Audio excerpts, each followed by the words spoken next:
It's Sam here with big news.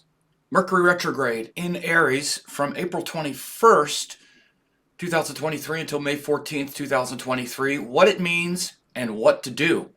Slow down the mind, talk less, listen more. The power of mantra is important.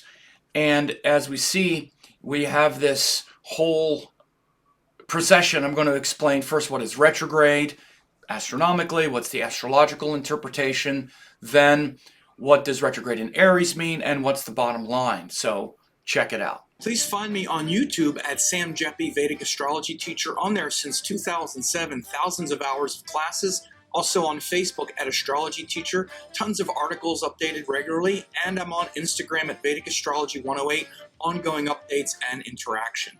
First, what is retrograde? Well, the apparent motion of planetary bodies as they orbit the sun as seen from the Earth. So retrograde motion is due to the different speeds of the planets when they get close to the Earth. So the planets move at different speeds, and it's when they get closer to the Earth, they appear to move backwards.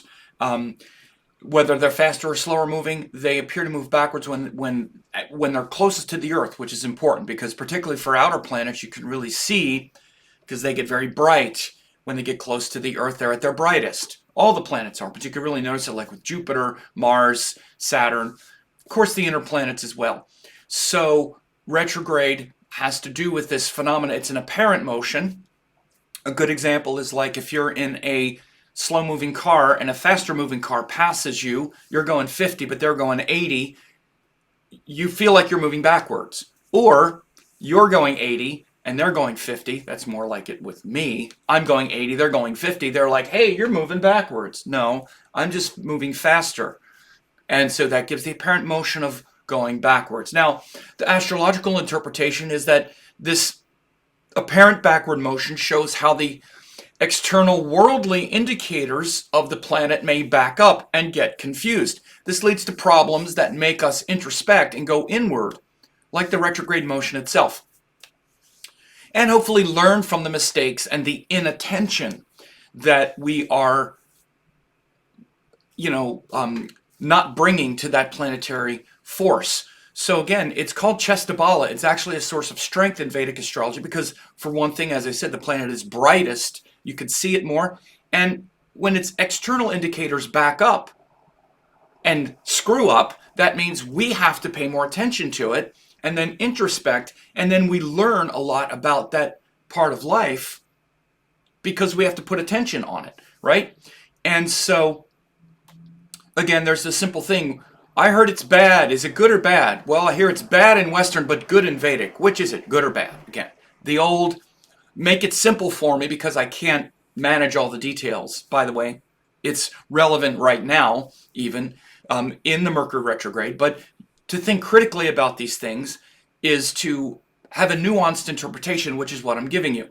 To say is it good or bad means you're not thinking that you can understand the thing with complexity, right? To think that just because something isn't messing up externally means it's good isn't really the case.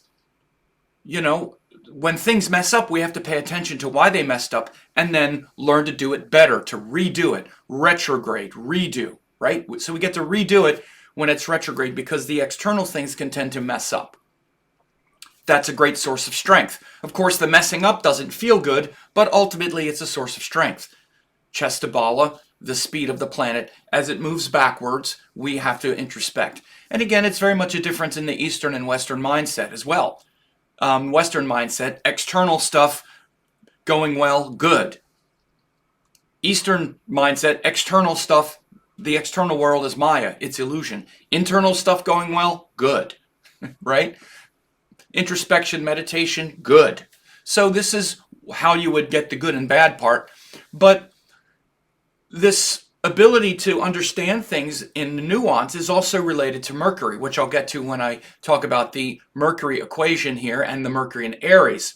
But as it relates to Mercury, the astrological interpretation of Mercury retrograde shows that details, communication, skills that we can develop by our curiosity. All of those things may show some challenges due to the inattention that we've put on them, like we're not paying attention to how we speak or whatever. So we're going to start getting some people that are maybe, where we've messed up and created problems. Those things come back to us. We're not paying as much attention to media or technology, so we'll have some problems with that. Again, you always hear don't sign contracts, blah, blah. Even if you're on top of the details, maybe the other people aren't, whatever. These are often a bit overstated, but again, you can certainly notice those things. Again, there are so many ways to select auspicious times to do things that I don't really consider Mercury retrograde to be very high on the list of selecting an auspicious time to do things. It's three and a half weeks. To say that you can't do anything important for 3.5 weeks is just silly. I've done all kinds of things I don't stop living because of Mercury retrograde to reach out and to communicate, business communications, especially if you're very active and you have a lot of stuff you need to be doing. Finding auspicious times to do things is easy when you know how to do it because it's based on moments, and there are fantastic moments every day to do anything. This is why the world goes on and people who aren't burdened with the misunderstanding and misapplication of astrology are fine, whereas people who have the limited knowledge of astrology wind up being burdened and saying, well, don't do anything for 3.5 weeks because Mercury's retrograde, and the rest of the world is like, you're weird. And this is why. Because again, it's really not sensible. Are there certain things you should put off? You definitely could. One of the biggest Mercury retrograde things I had one time was when I bought my condo here. The first deal was set, and on a Mercury retrograde cycle, the deal fell through.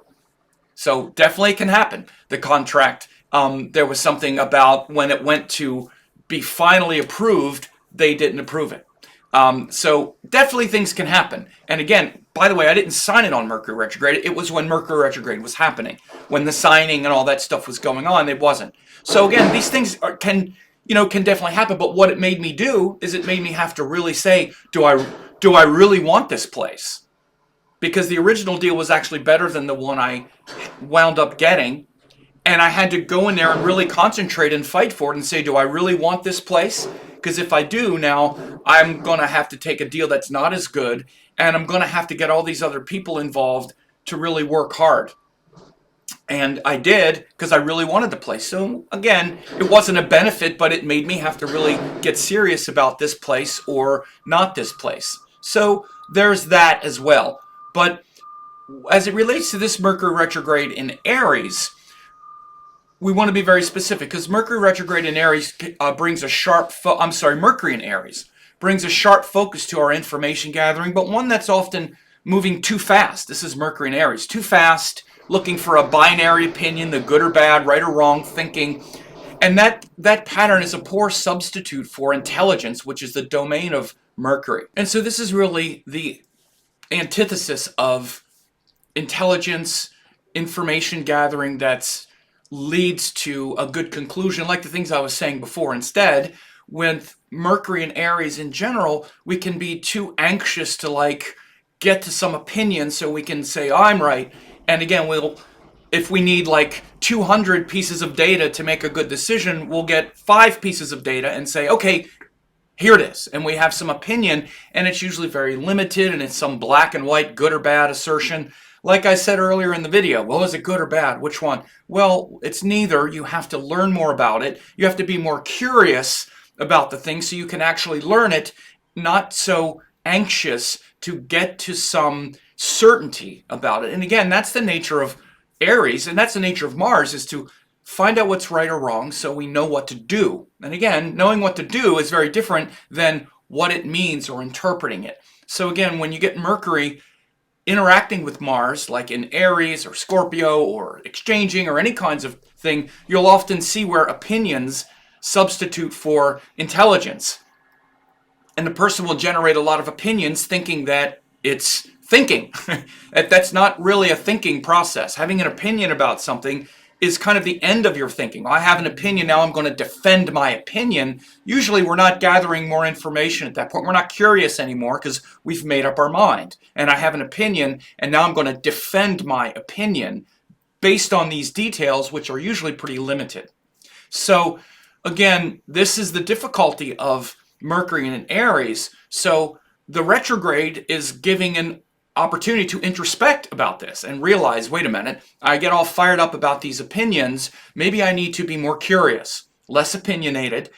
The bottom line is slow down and introspect now about your opinions and certainties and realize how they're just sort of phantoms of truth. See how this pattern of rushing to black and white opinions about people or situations creates arguments and problems and with communication in general. And again, the Mercury retrograde cycle is always an opportunity to introspect, go inward, listen more, frankly, talk less, listen more. That's a big thing of Mercury retrograde, where we need to listen not just to other people, but to our own process more and get that story straight. Because again, now we might be very aware of all those stories that aggravate us about life, all the things that the stories we've decided are true, and we need to be more open and flexible about those stories that we've told ourselves, particularly the ones that we're angry about other people, and it should be this way, and no, my story is right.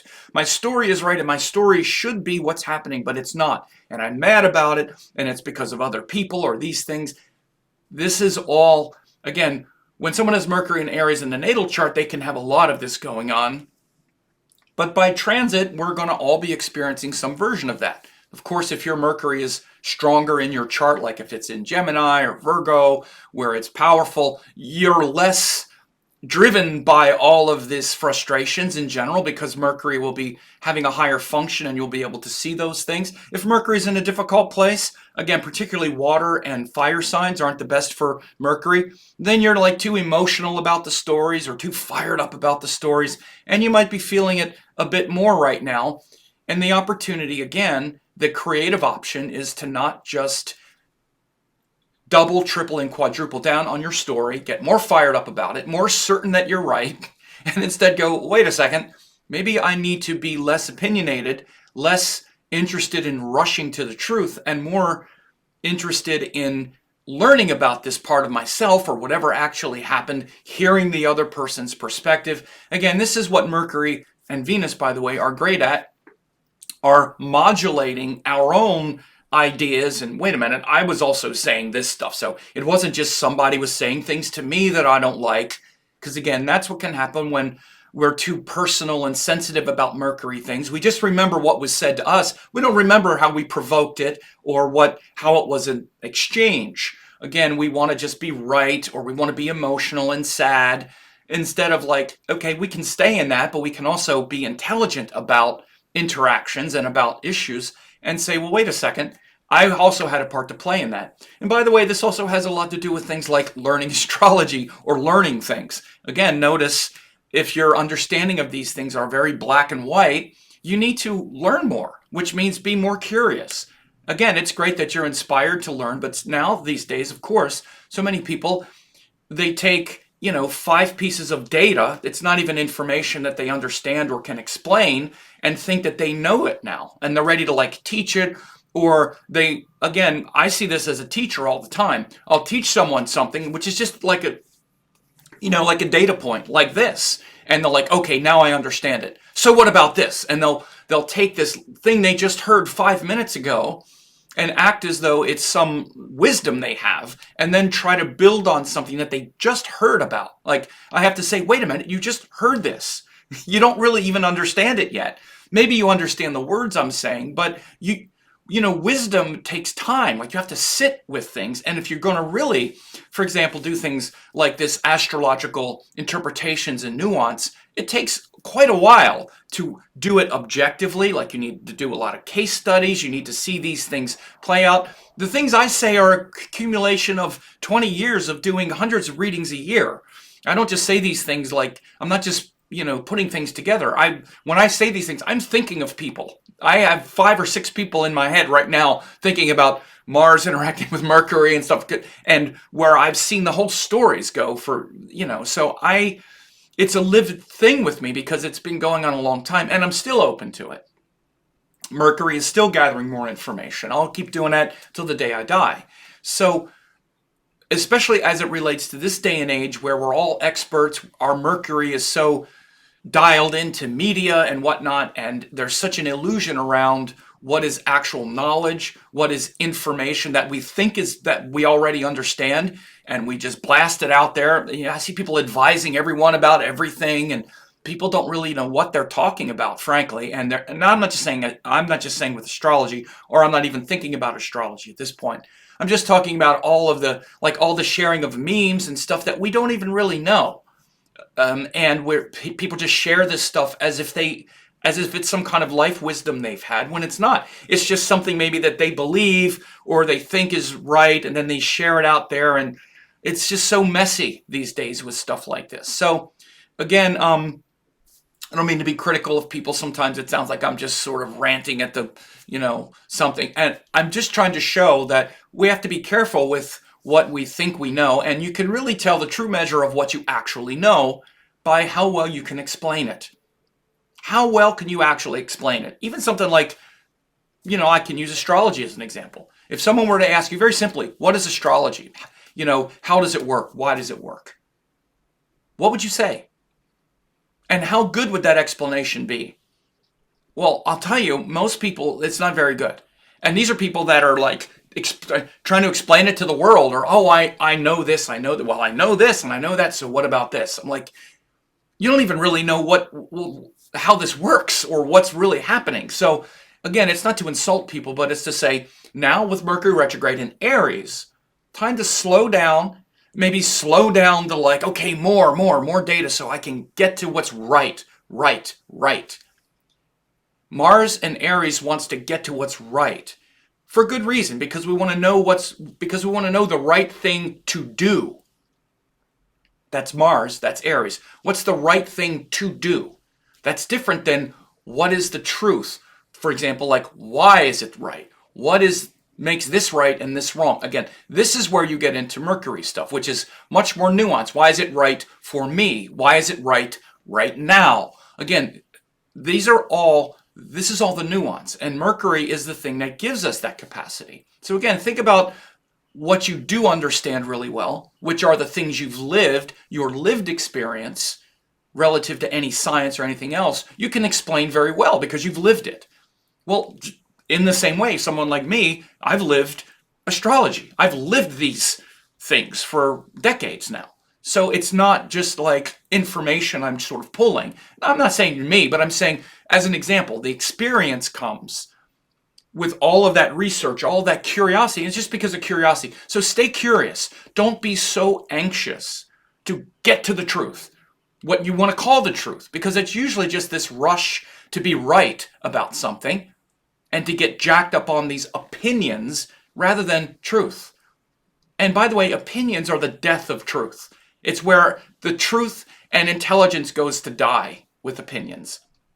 You might say, well, you seem pretty opinionated. I'm opinionated about that kind of stuff, for sure. And I have opinions. We all do. We need opinions because they give us a justification for why we're doing what is right. But again, notice I say doing. Mars is doing. It's the strength to do what we know is right. And if we're doing what we know is right, usually we're not getting into fights with people over it because we're too busy doing it. And that's hard enough. It's hard enough to do what's actually right. And instead of doing what's right, we want to think that we're right, and we do that. We argue with people about what's right rather than do what's right. This is a big thing. It's a big thing. And it's very easy for Mercury and intelligence and discrimination to hide out in our opinions. They sound very similar. Oh, I'm very smart. Here's what I think. And it's really just a lot of opinions. And again, I use my version of this comes out with astrology. And again, people that have been studying and gathering, they say studying, they've just been gathering data, looking at some charts here and there, and they present their opinions to me as if they're facts. They'll argue with me about something they don't know what they're talking about. I'm not their peer. They're a student, even if they've been a student for 10 years. I've been practicing it for 20 years. So, and again, there's this illusion that everything is the same, everybody's the same. I'm just giving you my version of it. Everybody has their version of it. Think of something that you're an expert at and you try to explain it, and people who have no more expertise in this, barely anymore, or, maybe they have been studying the thing for a long time, but they haven't lived it. Let's say if you're a parent, right? You know what it is to like raise kids or go through this or that. And then you hear people who aren't yet have opinions about it. Like, you don't know what you're saying. You don't know anything about what it's like. So we have to remember this. And again, a lot of this is the Mercury-Mars thing, because we have a story about something, which is Mercury, and Mars tends to say, my story is the right one. This is the right one. So we can even tend to go to these experts where we think, oh, you're the expert? Well, I know this. Answer this. So again, it's a big shift. It's a big transformation. Of course, we just had eclipses and stuff too. But this is that Mercury retrograde in Aries, what it means, what to do.